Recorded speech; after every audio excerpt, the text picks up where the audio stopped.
Bismillahirrahmanirrahim. Assalamualaikum warahmatullahi wabarakatuh. Alhamdulillahirabbil alamin, wassalatu wassalamu ala sayyidina Muhammadin wa ala alihi wa ashabi ajma'in, amma ba'du. Alhamdulillah, pada kesempatan kali ini kita akan melanjutkan kembali kajian kita atau pembahasan kita tentang usul fiqh. Pada kesempatan yang lalu kita sudah membahas tentang definisi usul fiqh dari berbagai segi, berbagai aspek. Maka pada kesempatan kali ini kita akan melanjutkan. Kalau dalam kitab mungkin bisa dibuka pada halaman yang keempat. Halaman keempat ya. Wa arafa ba'dul ulama bi annahu al-ilmu bil qawaid allati yatawassalu biha ila istifadati al-ahkam asy-syar'iyyah al-amaliyah min adillatiha at-tafsiliyah. Jadi sebagian ulama juga mendefinisikan tentang usul fiqh adalah apa? Usul fiqh adalah ilmu tentang kaidah-kaidah ya. Kaidah-kaidah yang mana kaidah-kaidah itu akan mengantarkan kita kepada memberikan manfaat pemahaman ya tentang hukum-hukum syariah yang mungkin sebagai rutinitas ya, yang mungkin sehari-hari kita sudah terapkan dengan dalil-dalil yang terperinci. Nah, itu ya dari beberapa ungkapan dari beberapa ulama yang lain mengatakan ya definisi dari usul fiqh adalah ilmu tentang atau mengetahui atau pengetahuan tentang kaidah-kaidah yang mengantarkan kita untuk memahami dalil-dalil syar'i. Dan pada halaman 5 kita bisa melihat bahwa ketika kita simpulkan dari definisi-definisi yang ada, maka apa? Maka anna ilmu usul fiqh wa al-ilmu alladhi yang sibuna ma'rifatu masadir tasri' al-islami. Maka bisa disimpulkan bahwa usul fiqh adalah ilmu yang menjadikan kita mengetahui ya, tentang sumber-sumber syariat Islam. Sumbernya dari mana? Hukum ini sumbernya dari mana? Maka dengan mempelajari usul fiqh, maka kita akan mengetahui sumber-sumber hukum dalam syariat Islam. Wa yubayyin lana ad-dalil as-sahih al-mursyida ila hukmillahi ta'ala wa sababi tarjihihi ala ghairihi wa kaifiyati istikhrajil ahkam asy-syar'iyyah minal masadir. Dan menjelaskan kepada kita, wa yubayyin lana ya, menjelaskan kepada kita sebuah dalil yang sahih, dalil yang sahih yang menunjukkan kepada kita, yang mengantar kita kepada hukum Allah Subhanahu wa ta'ala. Jadi usul fiqh adalah sesuatu yang mengantarkan kita kepada dalil-dalil yang sahih untuk apa? Untuk melakukan hukum-hukumnya Allah Subhanahu wa ta'ala. Bersabab tarjihihi, dan sebab-sebab perojihannya. Perojihan itu apa? Perojihan itu adalah ketika ada beberapa hal, beberapa dalil, lalu mana yang lebih unggul, mana yang diambil kesimpulan. Nah, ini namanya perojihan. Wa kaifiyati istikhrajil ahkam, dan bagaimana tata cara penggalian hukum, pengambilan hukum ya, yang dari beberapa sumber. Misalkan ada hukum, ada ayat tentang sesuatu, ada hadis tentang sesuatu, lalu bagaimana merumuskan ini menjadi sebuah produk hukum. Ini adalah kajiannya di dalam ilmu usul fiqh ya. Wa yursiduna ila syara'itil ijtihad, dan menunjukkan kepada kita syarat-syarat untuk ijtihad itu apa gitu. Nah, kita harus tahu bahwa ada ijtihad, ada jihad ya. Kalau ijtihad itu adalah upaya mengerahkan segala daya pikiran kita untuk menggali potensi, untuk memahami sesuatu, namanya ijtihad. Tetapi mengerahkan daya dan upaya secara jasati dan hartawi ya, secara jasad dan harta, itu disebutnya jihad. Orang yang berjihad disebutnya mujahid. Orang yang beristihad disebutnya mustahid. Istihad di sisi keilmuan, kepikiran ya. Sementara jihad di dalam sisi ragawi atau di dalam sisi mali atau harta atau jasad. Wa tariq allati yasluhu al-mustahid, dan jalan-jalan yang ditempuh oleh para mustahid. Ya, orang-orang kita ya mustahid misalkan ya Imam Syafi'i dan para imam-imam madhab itu adalah termasuk mustahid mutlak.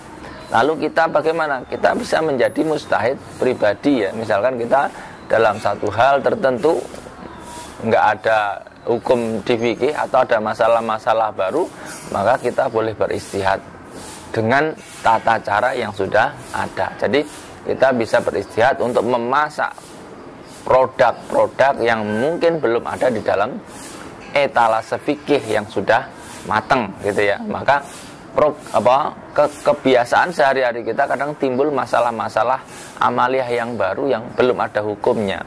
Maka dalam waktu tertentu seseorang boleh kemudian beristihad untuk mencari hukum yang itu. Hanya saja istihad seseorang itu mungkin terbatas untuk dirinya, tidak bisa dipakai secara umum karena bukan mustahid mutlak sebagaimana imam-imam mazhab yang ada. Ya, tentang itu ya. Kemudian selanjutnya yaitu maudhu. Maudhu itu tema ya. Maudhu'uhu, tema dalam usul fiqh itu apa temanya ya. Tentu maudhu kulli ilmin huwa syai' alladhi yuhasu bidzalikal ilm. Maudhu itu apa? Maudhu itu adalah sesuatu yang dibahas di dalam sebuah disiplin ilmu. Apa sih yang dibahas gitu ya. Nah, termasuk dalam usul fiqh ini apa maudhu'nya? Apa yang akan dibahas di dalam usul fiqh? Maka wabin nadri ila ta'rif as-sabiq, melihat pendefinisian yang sudah berjalan yang lalu ya, definisi-definisi yang ada, maka apa? Maka maudhu'uhu, maka maudhu'nya usul fiqh atau yang dibahas di dalam usul fiqh ini adalah apa? Hiya al-adillah asyariyah al-kulliyah, yaitu dalil-dalil syar'i secara menyeluruh. Min haitsu dilalatiha, dari segi dalil-dalilnya alal ahkam asyariyah, tentang hukum-hukum syariah.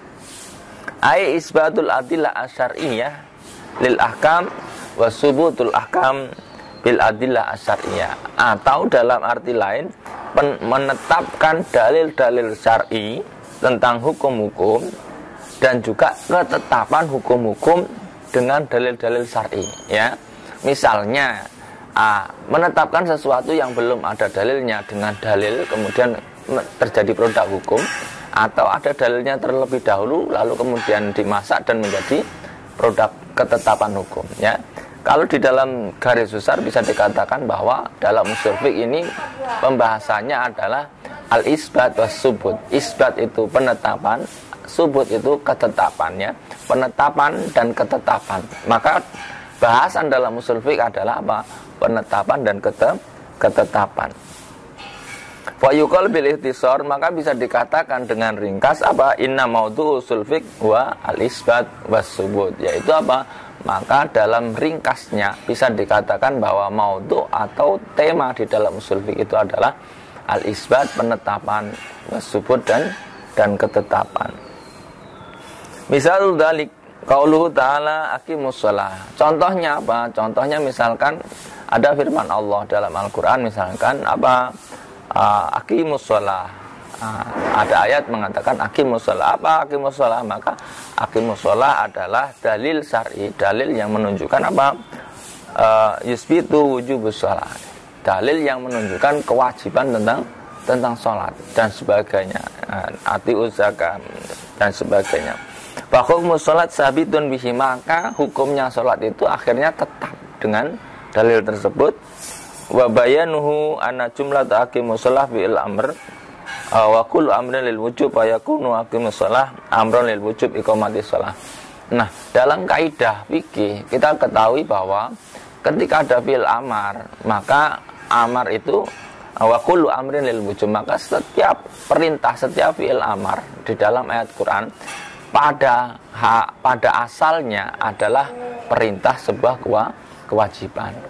ketika tidak ada dalil-dalil yang kemudian menjadikan kekuatan itu menjadi agak turun, menjadi mungkin tidak wajib dan sebagainya. Lalu apa saja perangkat pendukung di dalam mempelajari usul fiqh ya? Kalau istimdad ya, istimdad ilmu usul fiqh min isnain. Ada dua hal yang bisa mendukung dalam mempelajari ilmu usul fiqh ini. Apa yang pertama? Yang pertama adalah ilmu tauhid atau ilmu akidah ya. Wa dzalika litawaqqufil adillah asyariyah ala ma'rifatillah subhanahu wa ta'ala wa sidqir rasul alaihi salatu wasalam hadhil ma'rifah la takunu illa bi ilmi tauhid. Kenapa? Karena usul fiqh ini bagaimanapun akan membahas tentang hukum-hukum yang ditetapkan oleh Allah Subhanahu wa taala. Maka orang yang tidak punya ketauhidan, tidak punya keimanan, ya maka mereka tidak akan bisa menerima, bahkan tidak mau mempelajari ilmu usul fiqh ini. Maka keimanan dibutuhkan sebelum mempelajari ilmu usul fiqh ini. Karena apa? Orang yang tidak beriman tidak akan bisa menerima kaidah-kaidah yang ada di dalam usul fiqh ini. Yang kedua adalah penunjang dalam mempelajari usul fiqh ini adalah apa? Al-lughah al-arabiyyah, bahasa Arab.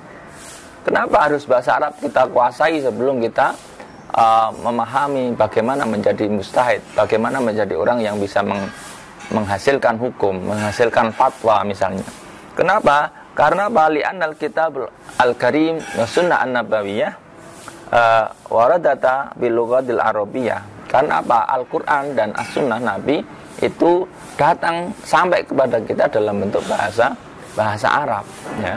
Dan tidak mungkin kita menggali hukum dengan versi terjemahan, itu tidak mungkin. Karena apa? Sangat berbahaya dan sangat sempit. Karena pemaknaan bahasa Arab mungkin bisa lebih luas dibanding bahasa-bahasa yang lain ketika dalam konteks-konteks yang mungkin berbeda dengan bahasa yang lain. Wala yumkinu fahmuhuma ila bil wuquf alal asalib al-arabiyyah. Ya tidak mungkin bisa memahami usul fiqh tanpa harus misalkan duduk untuk memahami uslub-uslub dalam bahasa Arab. Kita harus tahu segi orang ngomong Arab seperti ini maksudnya apa. Nah, jadi kayak orang kita di Indonesia ketika ada orang ngomong begini maksudnya apa, ya kan? Tidak semua yang diucapkan itu persis. Kadang-kadang mereka bilang tahu dah. Nah, padahal sebenarnya tidak tahu, tapi bilangnya tahu dah. Ini kan uslub-uslubnya, seni-seni dalam berbahasa. Kemudian apa? Bi anwa'iha al-mutalifah hatta yumkinu istinbatul ahkam asyariyah min hadail masdar. Sehingga ketika kita mau menggali hukum-hukum yang ada, kita bisa berhasil ya menghasilkan hukum-hukum syariat dari dua sumber itu. Lalu kemudian faidatuhu, apa sih kegunaannya mempelajari usul fiqh itu? Kegunaannya apa?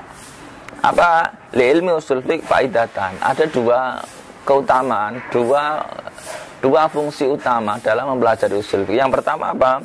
Ihdahuma tarji'u ila al-mustahid nafsahu, kembali kepada mustahidnya ya, kembali kepada seorang yang beristihad sendiri, bahwa ma yastambitul ahkam min adillah, yaitu mustahid itu adalah orang-orang yang menggali hukum-hukum dari sebuah dalil, dari dalil-dalil.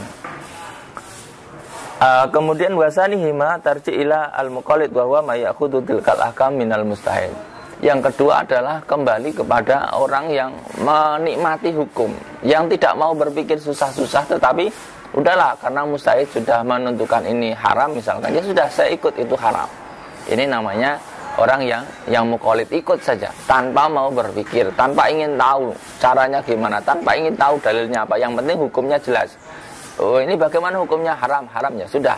Itu namanya muqallid, orang yang ikut gitu ya. Tetapi sebagai santri pernah saya sampaikan bahwa kita sebagai orang yang terpelajar jangan menjadi muqallid saja, tetapi menjadi orang yang ittiba. Ittiba itu apa?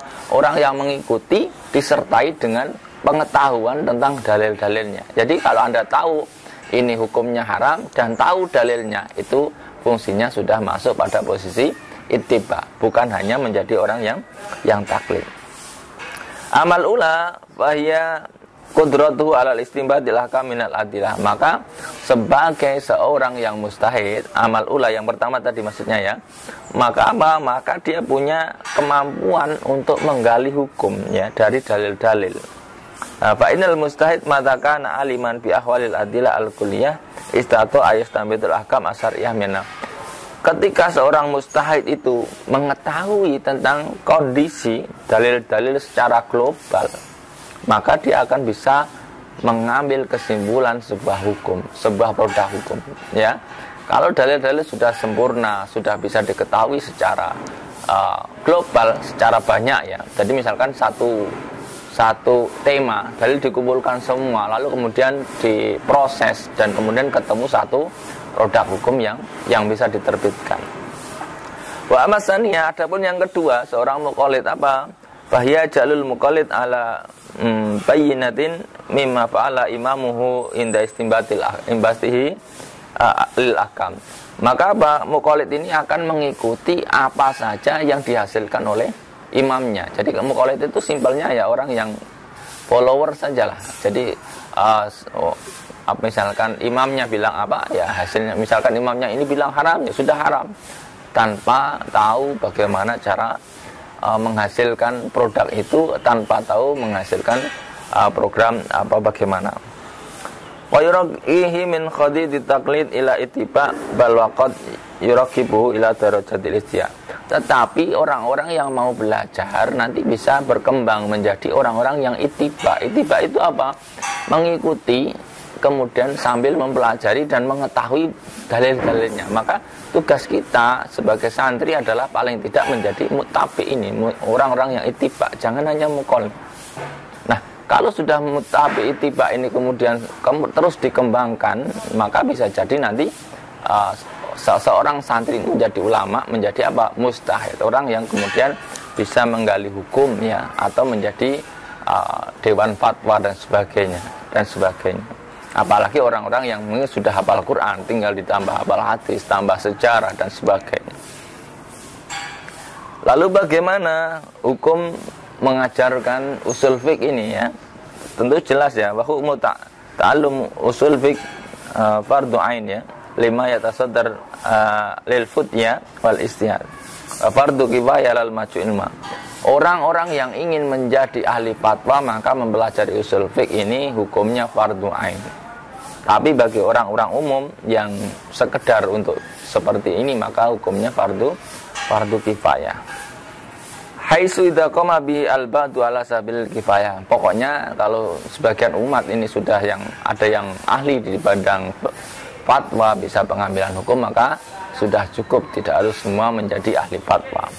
Wa qada'il hajat saqatu anil bakin dan sebagainya ya. Pokoknya di antara kaum muslimin harus ada orang yang ahli di bidang usul fiqh, supaya apa? Supaya ketika ada masalah-masalah yang berkembang dalam kehidupan, mereka bisa menggali bagaimana hukumnya, bagaimana dasar-dasar hukum yang diambil. Meskipun kita tahu bahwa mungkin nanti akan ada perbedaan di antara para ulama tentang pengambilan hukum itu, tapi tidak apa-apa, itu sah-sah saja. Dan orang yang muqallid tinggal pilih saja mau ikut imam A atau imam B, silahkan. Yang penting Anda pegang teguh yang Anda ikuti, tanpa harus kemudian menyalahkan produk-produk yang ada yang dibuat oleh imam-imam yang lain. Lalu perkembangannya bagaimana usul fiqh ini ya? Usul fiqh ini perkembangannya ya tentu semakin hari semakin berkembang, karena masalah-masalah di dalam dunia itu berkembang, masalah kehidupan berkembang.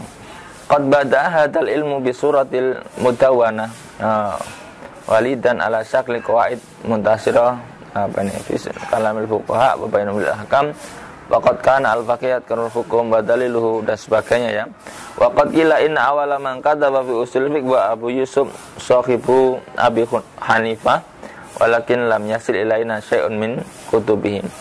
Ada yang mengatakan bahwa orang yang pertama menulis kitab usul fiqh ini adalah Abu Yusuf, yaitu apa? Yaitu sahabat dari Imam Abi Hanifah atau Imam Abu Hanifah ya. tetapi tidak sampai kepada kita satu kitab pun dari beliau. Mungkin yang kitabnya hilang atau mungkin tidak sempat tersebar dan sebagainya.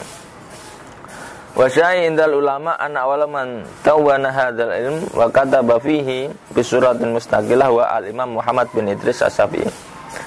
Yang terkenal ya di kalangan ulama adalah orang yang pertama mencetak atau mencatat, membukukan ilmu ini adalah Muhammad bin Idris As-Syafi'i, ya, Imam Syafi'i atau Imam Muhammad bin Idris As-Syafi'i yang meninggal pada tahun 204 Hijriah. Jadi ini Imam Syafi'i adalah orang yang terkenal pertama kali merumuskan dalam bentuk sebuah disiplin ilmu usul fikih. Waqad alafa bihi risalatu al-masyhurah.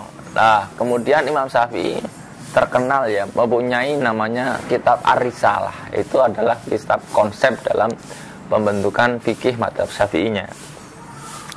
Kemudian wa takallama fiha anil Quran wa bayanuhu lil ahkam wa bayanu sunnah wal Quran wal isma wal qiyas. Jadi lengkap ya.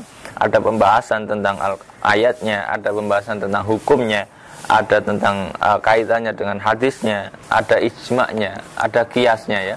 Ada nasihnya, ada mansuhnya ya gitu. Wal amru wan nahyu, perintah dan larangannya. Wal ihtijaj bi khabarin wahid, mengambil hujah dari khabar wahid, khabar yang hadis yang diriwayatkan satu orang. Wa nawi dzalika minal abhal al-usuliyah, dan macam-macam dari sifat-sifat yang pembahasan tentang usul fiqh. Wa kana nahjatu fi hadhihi risalah ya tasim bidziqah wal dan sebagainya lah, jelas ya. Wa ba'da Syafi'i kata Ahmad bin Hanbal kitaban fi ta'atir Rasul. Dan setelah Imam Syafi'i maka muncul lagi karangan dari Imam Ahmad bin Hanbal ya, dalam kitab fi ta'atir Rasul sallallahu alaihi wasallam wa akhara fi nasi wal mansuh wa salisan fil ilal summa tatabi ulama fil kitabah wa akhadu yandomuna abhas hadil ilm dan sebagainya. Setelah itu semakin berkembang ilmu tentang usul fiqh, dan sampai sekarang mungkin kalau Anda cari kitab usul fiqh di mana-mana banyak sekali. Tinggal Anda bisa mempelajari mana yang mungkin memudahkan bagi Anda. Ambil saja usul fiqh. Termasuk di Indonesia ini banyak pakar-pakar, ulama-ulama usul fiqh ya. Bahkan kitabnya saja ya hebat ya. Padahal orang Indonesia kitabnya tetapi pakai bahasa Arab. Itu ya. Demikian, semoga menjadi pengetahuan kita bahwa di dalam ilmu usul fiqh ini sangat penting bagi kita. Paling tidak hukumnya fardu kifayah, tetapi untuk orang-orang yang mau menjadi konselor, orang yang ahli fatwa, itu hukumnya fardu ain. Anda harus menguasai usul fiqh sebelum Anda menjadi orang yang bisa memberikan fatwa, memberikan produk hukum syariah ya kepada masyarakat yang lain. Demikian, walafu minkum wallahul muwaffiq ila aqwamit thoriq. Assalamualaikum warahmatullahi wabarakatuh.